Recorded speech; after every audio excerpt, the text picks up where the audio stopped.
it occurred to me again how much the baptismal font symbolizes a well where we go to get water. And the water that is in here is the water of life. Now there's a joke among pastors. The question is, how do you make holy water? The answer is you boil the hell out of it.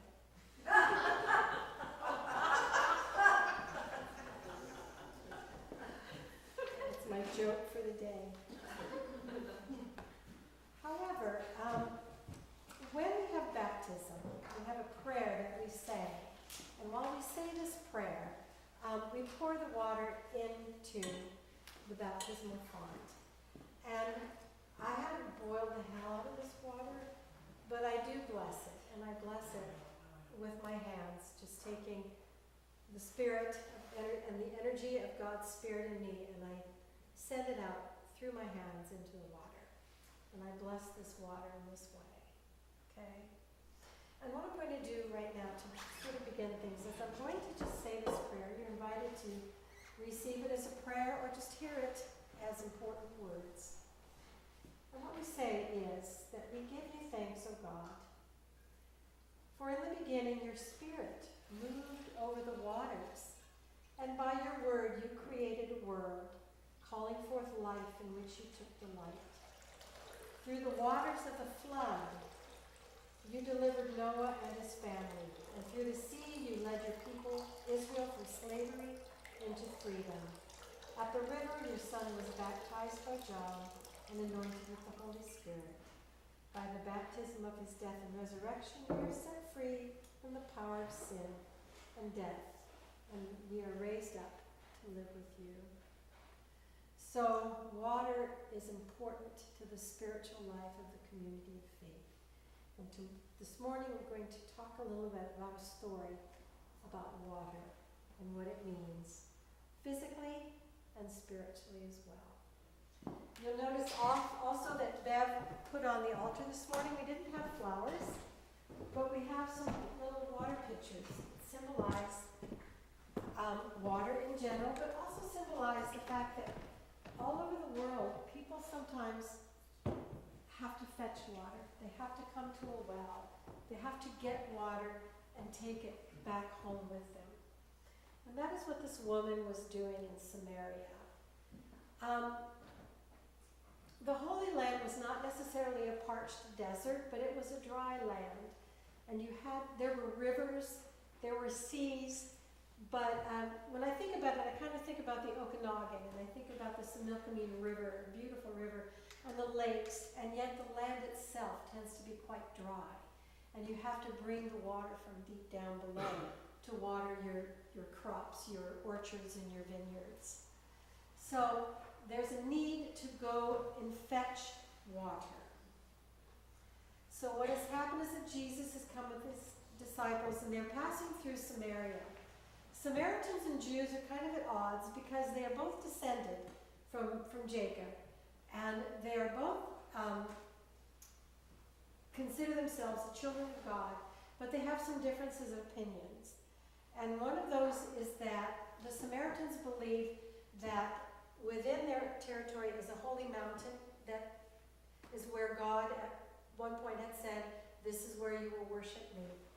And the Jews have the temple in Jerusalem, and in their belief system, God has said to them, "You will worship me in the temple." And there are a few other disagreements between the Samaritans and Jews that I'm not going to go into today. So there's a sense that Jesus is entering not necessarily enemy territory, but theological difference territory. And so he has gone into Samaria, and he's in this little city called Sychar, and he's sitting by the well. And the disciples have gone into town to get some food. And the well clearly is outside of town. It's the middle, John goes to lengths to remind us the story that this well is outside of town and Jesus is there in the middle of the day. Now most women go and fetch their water early in the morning and then might go back in the evening and fetch some more, because that's a time of day when it's not very hot. And they're getting their water at the beginning of the day because You have a lot to do in the day, and it needs water. And so you get your water in the first part of the day. And in the evening, you're going to get your water again. Now, we all know that any place where women get together, they get stuff done. They talk about life, they talk about their families, they talk about the concerns of the community. So this well kind of becomes like the water cooler, in a way. It's where they all go not only to get water, but to get fed by each other, their friendship, their companionship, their mutual support, okay? However, this woman is coming to the well to get her water at the middle of the day, and she's all by herself. She is an outcast. She is a woman who cannot feel comfortable in the company of other women. And there's a reason for that. And we hear the story when she is talking with Jesus, and he asks her to bring her husband, and she says, I have no husband. And he says to her, yeah, this is true. In fact, you've had 5 husbands, and this man you're living with now isn't technically your husband. That's true. But he doesn't say anything to her beyond that. What he's saying to her is, I know who you are. That's all he's saying. I know you and who you are. Now, a lot of commentators and a lot of preachers can often make a big deal about this. And that what Jesus is saying to her is, I know who you are. You're that woman who's like married half the men in Sychar, and you're just shacking up with this guy. That would be an untrue and unfair assessment of this woman's situation. Because we are judging her by the way we marry today, which is not how marriage happened back then. And her marital status at this time was really not under her control. Because like in many Middle Eastern cultures today, women don't get to go out and choose their husbands. They're matched up when they're very young. Most marriages were arranged to some degree. Or if 2 people did fall in love and wish to enter into a marriage relationship, they had to have the consent of all their families. Also, if a woman was married and her husband died, she was obligated to marry his brother. And if that man died, she just went on down the row of brothers. And male children were really, really important. So chances were that any man you married probably had 2 or 3 brothers waiting in the wings. Okay? So here's a situation that you need to keep in your minds and hearts in this conversation. Is this woman, even though her circumstances aren't to be judged in the way that we tend to judge them today, they were still not positive. And she still was probably the subject of a lot of gossip around the water cooler or the well, okay? So in order to feel safe emotionally, she had to come to the well by herself at the hottest time of the day. And when she gets there, there's a man leaning against the well who's thirsty. And she is happy to get him a drink, but then he starts talking about water in a way that she can't figure out. Because he's saying, well, if you would have asked me, I would give you living water. And much like Nicodemus that we heard about last week, he doesn't understand the more metaphorical language that Jesus is speaking. Now, if you were here last week and heard Father Chuck's sermon, he was telling the story of Nicodemus, who was a Pharisee, who comes to Jesus by night. Because when you're a Pharisee, you don't get caught talking to Jesus during the day. Just like this woman has to be alone, Nicodemus had to be alone. And he's talking to Jesus, and Jesus is talking about being born of water and born of spirit, and Nicodemus goes, I don't get it. How do you go back in your mother's womb? He doesn't understand the metaphorical language of Jesus. He takes everything very literally. And so does the Samaritan woman. He's talking about offering living water, and she's going, but it's a deep well and you don't even have a bucket. How are you going to do this? But unlike Nicodemus, who left that conversation still a little confused by what Jesus was saying, she was willing to hear his words in a different way. And she was willing to engage him in a theological discussion, which women were not wont to do in those days. Lucky for her, she wasn't with all the other women at the well. She got to speak to him one-on-one. Okay, so let's talk about this water and this situation. Because you were standing at the well that was established by our common ancestor Jacob. Now, another thing to slip in at this point is not only the well sort of a meeting place of women fetching water, it was a meeting place of biblical patriarchs and their mates. Isaac met Rebekah at a well. Moses met his wife Zipporah at a well. Jacob met Rachel at a well. So there's a sense that the well, the water, figures heavily in the stories of the patriarchs, the Jewish ancestors. And this well is where Jacob met Rachel. This is where the whole tribes of Israel started, was right here at this well when these two people met. So this well is important, not just because it's got water, but because it's part of the history of both the Jews and the Samaritans.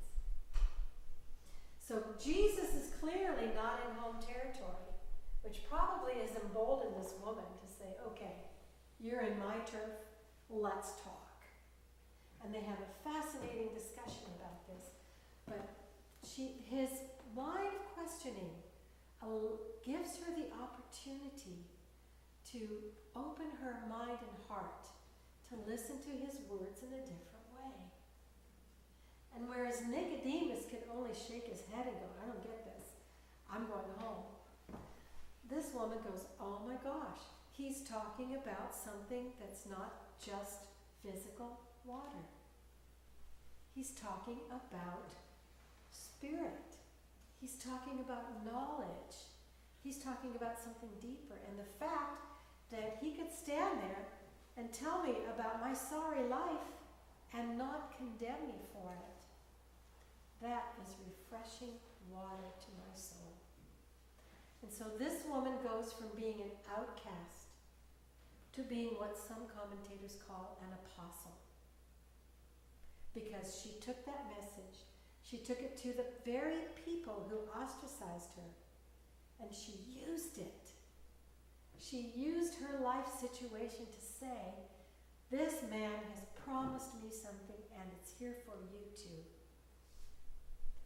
And Jesus ended up being in theological conflict territory, to being accepted by Samaritans, and who then opened their minds and hearts to hear his word. Okay? This is an incredible story.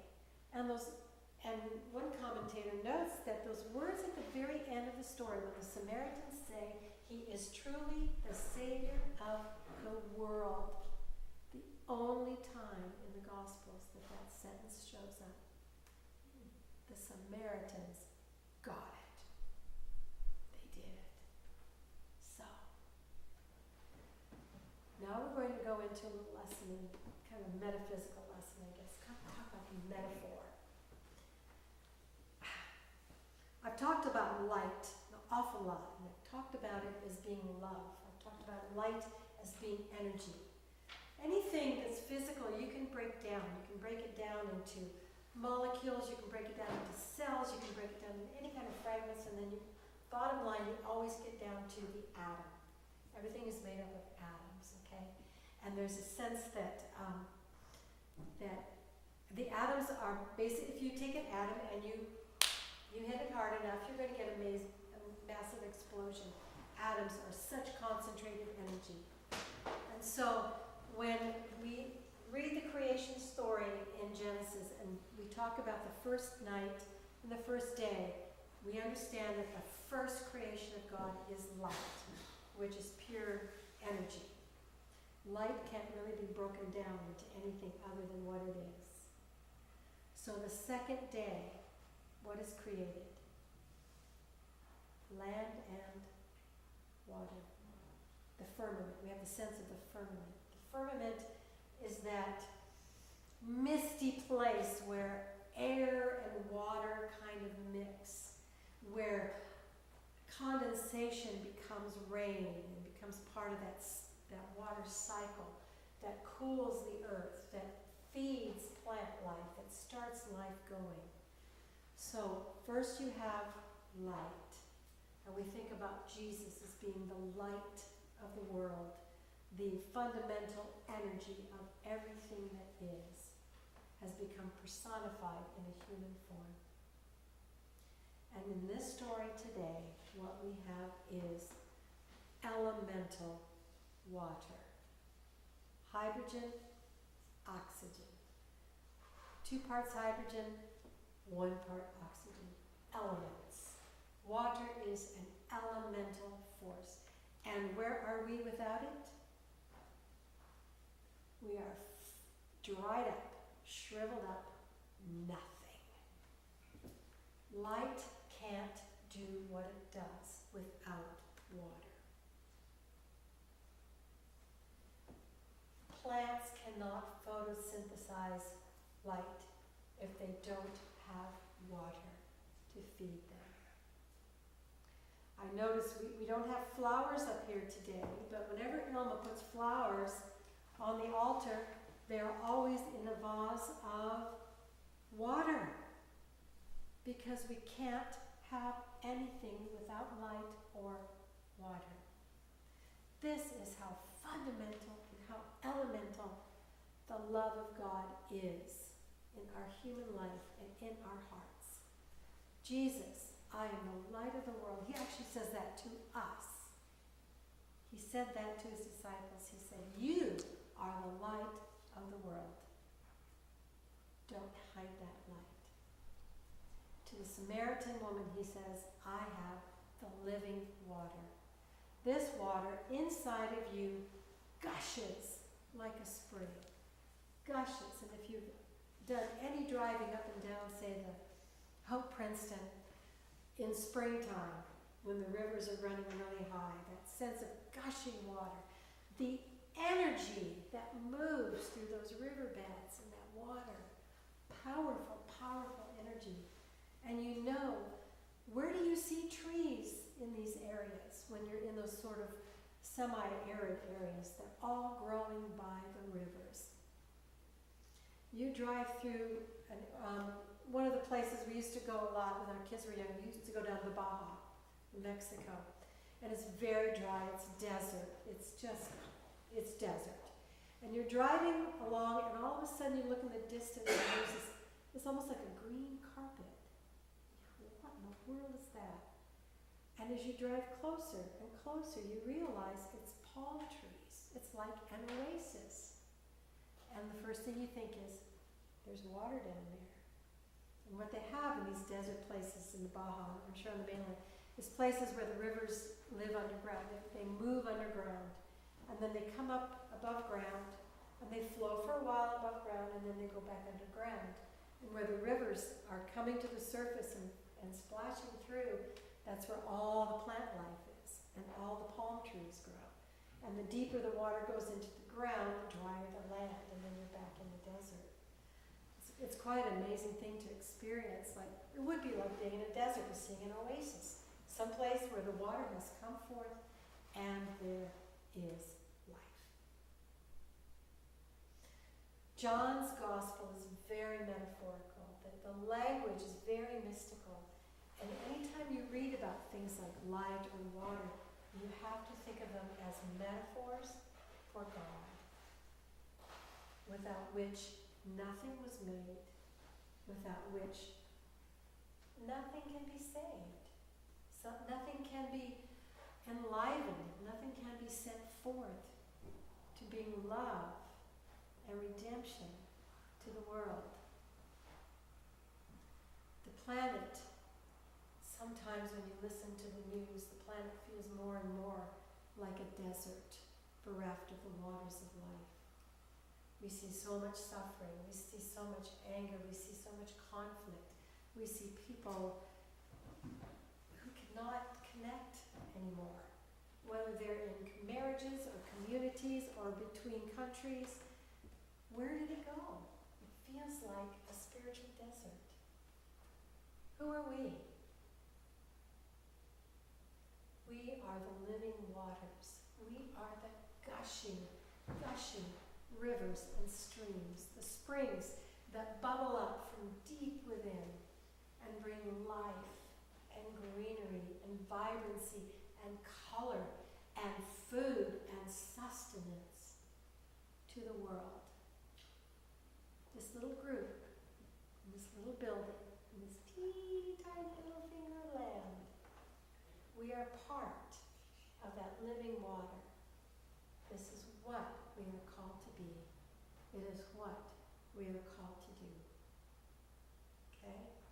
We are called to bring our troubled, dysfunctional, crazy selves to that living water. Take it in, bring it forth, and go into our communities and say, I met him. He knows everything about me, and he still loves me. And this is the good